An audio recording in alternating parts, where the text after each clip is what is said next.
सबसे पहले नंबर का दिव्य रूप मातेश्वरी का विंध्याचल पहाड़ पर गया।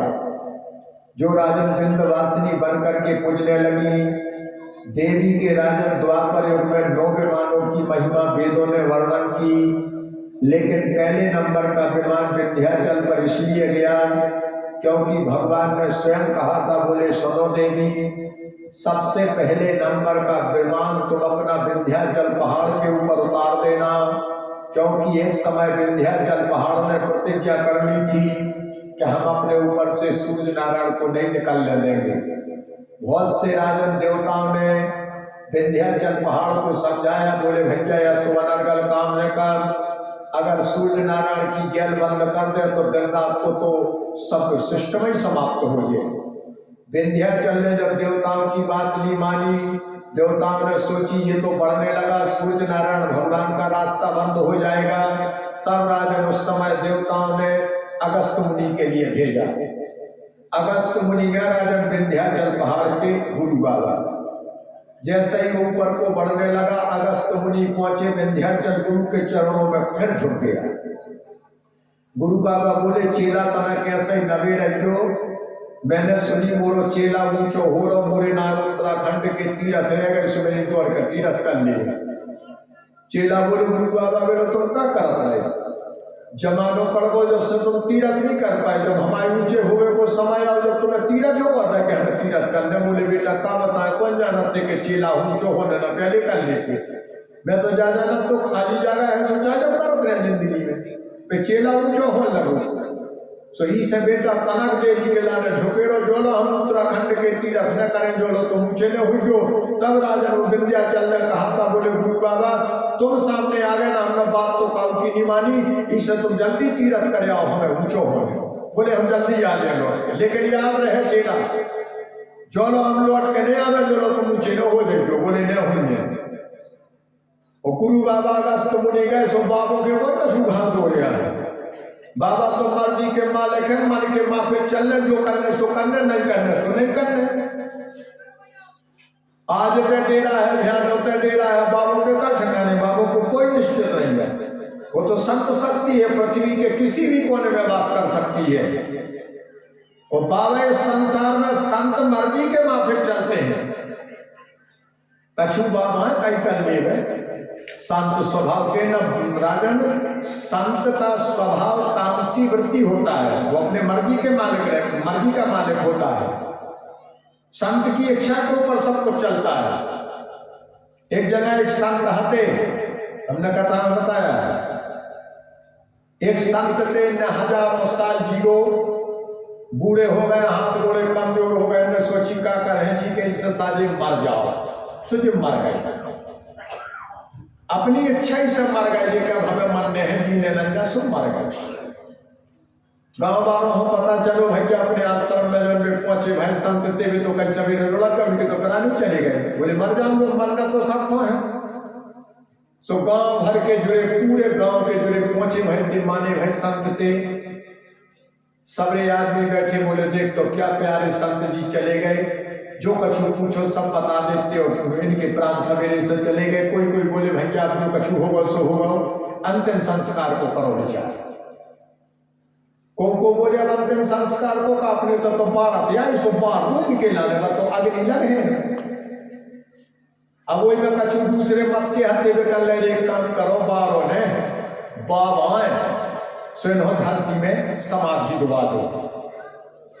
वो बोले चौड़बंगा का रखना, कहाँ धरती खुदे, कहाँ गड्ढा खोदल गया, न बारो और न गाड़ो। जे बहुती है बगल में गंगा जी सो उठा सो चलो विसर्जन कर दे, बाबू की तो विसर्जन हो जाए। क्या करे को न माने, कछु करे तुम्हारे कैसे का हो, अग्नि लगने, कछु करने ने अग्नि लगने। हम तो संत समाधि ले रहे सो बाढ़ है, सो जो 3 मत थे सो कोनो के मत ने काम करें, कोनो कहे बांधने है, कोनो कहे गाड़ने है, कोनो कहे श्रावने है।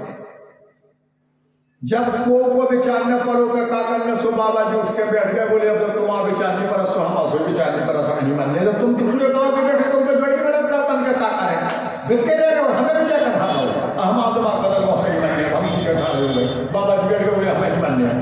तुम विचारनी परत सो हम आसुई विचारनी परत मार्ग। सुनाने का तात्पर्य संत के स्वभाव को कोई नहीं समझ सकता। अगस्त मुनि राजन तीरथ करने के लिए चले गए, चेला नहीं जान पाओ तो गुरु बाबा के तीरथ का मोहन है। संत को समझना सरल बात नहीं है। मैंने कथा में अभी 2-3 दिन पहले बताया था संत की ताकत को इस पृथ्वी पर। ये आप और हम जो सब कुछ कर रहे हैं, ये संतों के तप के प्रभाव से पूरी पृथ्वी का संचालन हो रहा है। नहीं गंगा में 4 महीना जगह नहीं मिलती, सफर में गिरा पाप वो बोलते रहे जगह नहीं मिल बगल सफल में गिरा पाप भर जाता। सारे संसार का शुद्धिकरण संतों के द्वारा होता है। आज अगस्त जी ज्यादा राजन चेला से कह गए उत्तराखंड के तीरथ करने, गुरु बाबा चले गए और जैसे ही राजन गुरु बाबा हो बहुत समय व्यतीतमान हो विंध्याचल पहाड़ बने, कैसे गुरु बाबा करते जल्दी आजे और अभी तक नहीं आए। गुरु कलियाई पर लगी में जो को क्यों गुरु ने चेला ने सोची अब चाहे दीक्षा मंत्र बिगड़ जाए, चाहे गुरु महाराज नाराज हो जाएगा तो जा पता ठाड़ो हो। और जैसे ये विंध्याचल पहाड़ ऊपर खड़ा होने लगा, उसी समय भगवान ने मातेश्वरी योग माया को भेजा, बोले जाओ देवी सबसे पहले नंबर की आसन विंध्याचल पहाड़ पर लगा लेना, जिससे ये विंध्याचल पहाड़ ऊपर ना हो सके। पहला विमान भगवती का विंध्याचल पहाड़ पर गया। जब कथा 3 पुराणों में, भागवत पुराण में है, श्रीमद देवी भागवत पुराण में है और ये कथा वायु पुराण में है। दूसरे नंबर का विमान भगवती का राजन मैहर का वर्णन है। तीसरे नंबर का कलकत्ता में महाकाली का वर्णन है। चौथा विमान राजन जम्मू कश्मीर में है, जो श्रीमद देवी भागवत पुराण में है। लेकिन वायु पुराण में राजन चौथे विमान की महिमा हरिद्वार में वर्णन की गई। जो चौथा विमान राजन हरिद्वार में है, मनसा देवी नाम करके। 5वां विमान उत्तर काशी में, तो 6वां विमान अपने ही मध्य प्रदेश के पन्ना जिले के पवई पहाड़ पर कलेहन नाम से है। पत्नी नदी के किनारे आज भी कलेहन की आसन लगी हुई है। आज तो मंदिरों के जीर्णोद्धार होने लगे, सो टेढ़े के सीधे कर दे और सीधे की बनावटें बना दे। शासन पैसा दे रहा, कछु चढ़ोतरी आ रही, कछु कुल है व्यवस्था। न पहले बताया जाता था कि राजन मंदिर का मठ जो गुम्बद था वो भी टेढ़ा था। जो तरफ जगदम्बा की गर्दन झुकी हो वही तरफ मैं मंदिर का मठ झुका हुआ था। आप तो जीर्णोद्धार के द्वारा सीधा कर दिया, लेकिन जगदम्बा की गर्दन आज झुकी हुई है कलेहन की। और अगर कलेहन का दरबार पवई में नहीं लगा होता तो ध्यान देना, हमारे भारतवर्ष में ये जितने दिवाले साबित बच गए, ये बच नहीं पाते औरंगजेब के मारे। पूरी मूर्तियां फोड़ने का प्रण लेकर के चला था पृथ्वी पर औरंगजेब। कहीं से नहीं माना, इसको प्रत्यक्ष प्रमाण तो कई जगह मिले, लेकिन जो मानो नहीं, मानो कहां से है? कलेहन के दरबार से। भेड़ाघाट में संपूर्ण 64 जोगनियों को फोड़ा, खेरों की देवियों को खंडित किया। गौरी शंकर भगवान के सिर में जब इसने टाकी ठोकी तो गौरी शंकर भगवान के सिर से दूध की धारा करने लगी, लेकिन ये माना नहीं है, ये फोड़ते रहा। और जब ये राजन, जैसे ही राजन ये पन्ना जिले में कलेहन के दरबार पर पहुंचा, आज भले नदी के किनारे पर देवी का दरबार है, पहले देवी का दरबार राजन पहाड़ पर था। लेकिन एक मालिनी ने मंदिर को नीचे उतार दिया। एक मालिनी ने पूरी जिंदगी सेवा करी पहाड़ पे जाके, रोज नियम था जलपान जब करेंगे जब कलेहन का पूजन कर लेंगे, रोज जाती थी। सारा जीवन निकल गया पूजन करते करते समय, लेकिन जब बुढ़ापे का समय आया, पहाड़ की ऊंचाई बहुत है, 1 दिन 2 दिन 4 दिन जब परवश में गई, लेकिन जब हफ्ता बीत गया और जब इस पे पहाड़ की चढ़ाई नहीं चढ़ी गई, अंतिम दिन आ गई, बोली मातेश्वरी जो पहाड़ अब नहीं चलो जाओ, अब नहीं आएंगे, कल से शरीर ने संग दे वो छोड़ दो। क्योंकि ये संसार मैंने कथा में बताया था, इस संसार में सब कुछ नाशमान है, सब कुछ असत्य है। केवल 2 चीजें सत्य है, स्वयं परमात्मा सत्य है और मृत्यु सत्य है। बुढ़ापा आएगा, शरीर संग देना छोड़ देगा, माली ने जब भगवती से प्रार्थना करी, बोले मातेश्वरी अब नहीं आ पाएंगे, तो जब विनय करके जैसे ही घरे गई, रात में अपनी ब्यारी पानी करके सो गई। राजन जगदम्बा ने रात्रि में इस मालिनी को सपना दिया, बोले देवी तुमने बहुत निरंतर पूजा करी हमारी, सो जितना दुख तुम्हें है कि हम पूजा न कर पाए, उससे ज्यादा दुख हमें है कि हमारे ससा जो चेला है आपको रोज जजमानी, रोज भक्तनी और रोज पूजा करती और अब बंद हो गई। आओ सो एक काम करो, तुम कल और आज जो हमारे संग पूजा करवे, हमारे तो तुम पूजा करवे, अब हम तुम्हारे घर चलेंगे, घर में बैठ करके पूजेंगे, लेकिन तुम पीछे नहीं देखना। सपने में देवी जी ने ऐसा कहा, ये सवेरे उठी हो, सपने की पूरी खबर थी, ने सोची चलो अच्छा आज और हुआ गई, और उसने भगवती का पूजन किया। विधिवत जैसा पूजन रोज करती थी उसी तरह से पूजन किया, और पूजन करके जैसे ही अपने घर जाने लगी तो भगवती का माय मंदिर से सिमटा और उस माली के पीछे चलने लगा।